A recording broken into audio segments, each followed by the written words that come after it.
And soon we were down at the docks. And there we found units of the 101st Airborne Division carrying everything they could carry by hand, boarding landing craft that were so heavily laden they had to be pushed off the docks by trucks, as you see in this manner. And these men were being taken out to larger craft and boarded for the invasion. And here we see several units carrying grenades, bazookas.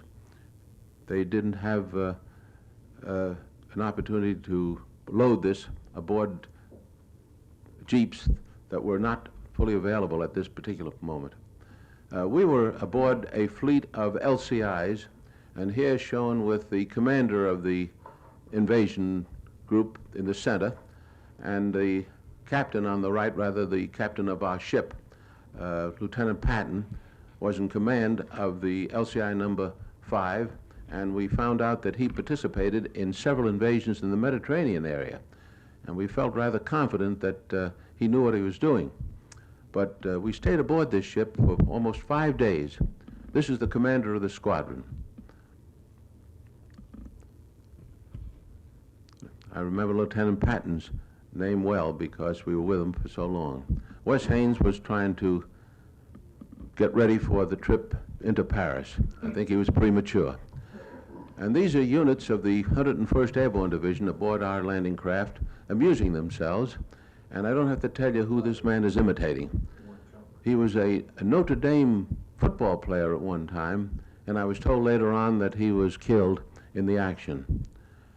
Of course, every ship had a mascot, and ours was no different, but the boys provided for their mascot's welfare with the making of a life preserver, just like the ones that they wore themselves. And then one afternoon, Lieutenant Patton briefed the crew and told them that we would be sailing that afternoon. And they let out a cheer because this is the job they were waiting for. They wanted to get it done and go home. And here we see the LCI number 4 with the commander moving out into the channel. And this was a tremendous sight to see ships from one end of the horizon to the other. Ships of all kinds. They tell me there was well over 1,000 ships. But even so, we thought this was just another exercise. As we continued on, we felt that we'd be turned around, go back and try again another day. But when we continued on into the night, we knew it was the real thing. At one time, we had a bit of a scare. They said there was a submarine in the area, and one of the DE boats threw some bombs into the channel. And they exploded, but we never saw any attack at all. Here are some scenes actually taken close to the beach, where the ships made a right-angle turn and headed for the area where we were to land.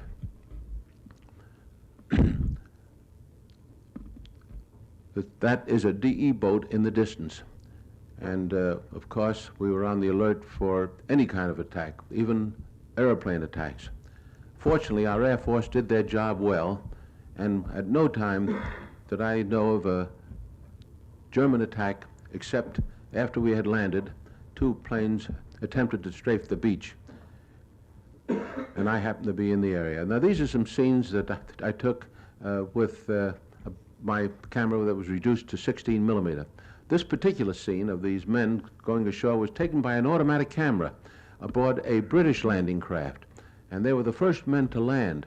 The reason it was taken by an automatic camera was because they wanted to have a record of what happened should the landing fail. At least they might have a record if they were able to recover the film of what happened and how to avoid it if they had to try another attack. But here are some scenes landing on the Utah beach, and this is the way we went ashore. This is, again, is at the British beach, but you notice the men didn't dash ashore after being aboard a landing craft for 5 solid days. They just walked slowly and cautiously, fearful of bombs and mines that were sown in the area. You notice they had their rifles wrapped in cellophane. But this is the way we had to go ashore. And I needn't tell you that a lot of the boys didn't make it. Here's one of the famous scenes taken from black and white film of 2 men being shot down right before your eyes. Here is Pete Carroll and Wes Haynes carrying our own equipment, and the ship is grounded on the beach. The section of the beach we were on was being attacked by enemy fire, and in the previous shot you could see a bomb actually land not too far from where we were. There it is again. And the bulldozers were trying to clear roads to let our jeeps and tanks move forward. And even though it was June, the area was quite cold, as it usually is in that part of Normandy. Of course, the men dug their foxholes a little deeper, and we had the good fortune of finding a concrete wall which helped serve as protection.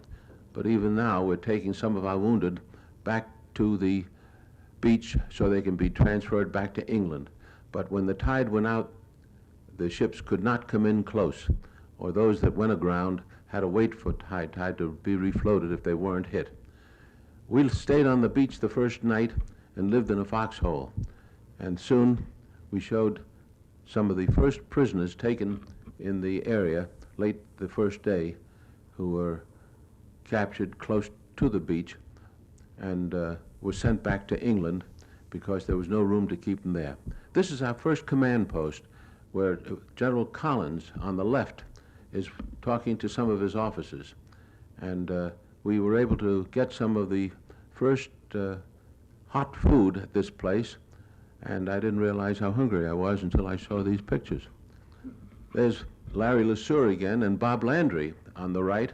Bob Landry was covering the war for Time and Life.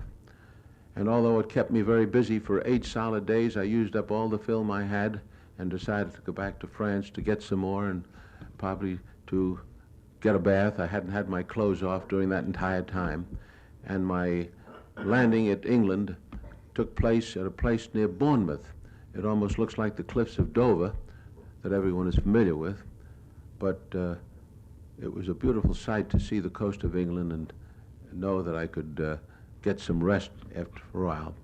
But didn't realize it at that time that the buzz bombs would start coming over, and here we see some of them flying over the English coastline.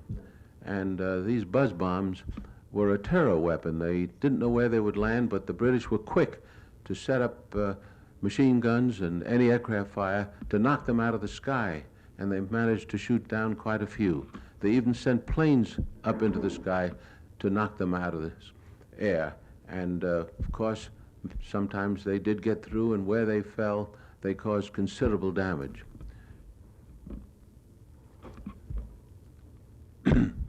But you must have missed that pretty good shooting. There's one actually coming down, and it landed in the London area, and wherever they landed, they caused considerable damage. My second crossing of the Channel was made on an LST, and this time with units of the 3rd Armor Division that was sorely needed because they were bringing over more tanks and vehicles to carry us in the direction of Cherbourg, because we needed a port badly. The LST was manned by a British crew. That's the captain in the British uniform. But we were in a long convoy of many of them, everyone loaded to the gills with equipment that was sorely needed. But here you'll get an idea of what the beach looked like, and these ships are actually waiting for the tide to recede so they could send their equipment ashore without going through deep water. On D-Day, they had to go through the deep water. And at this particular moment, they're waiting for the ramps to be rebuilt after a severe storm so they could go ashore without damage. Now, you can see the problems they had on D-Day, because when the landing craft hit the sandbars, the men started wading ashore and found deeper water ahead, and those that had their life preservers too low around their waist turned turtle, and many were drowned. But these are units of the 3rd Army heading in, crossing the deep spot just ahead of them, and headed toward Cherbourg itself. This was a remarkable sight, and the ships were lined up as far as the eye could see, bringing supplies ashore. We needed Cherbourg badly because we thought we could use it as a port, but we found that Cherbourg, shown here, was pretty badly destroyed by the Germans themselves. They destroyed the docks, which we thought we could use. And it took them, if I recall, almost 2 months before we could bring a ship in. They set up mines and destroyed the famous Cherbourg docks where the transatlantic liners used to land.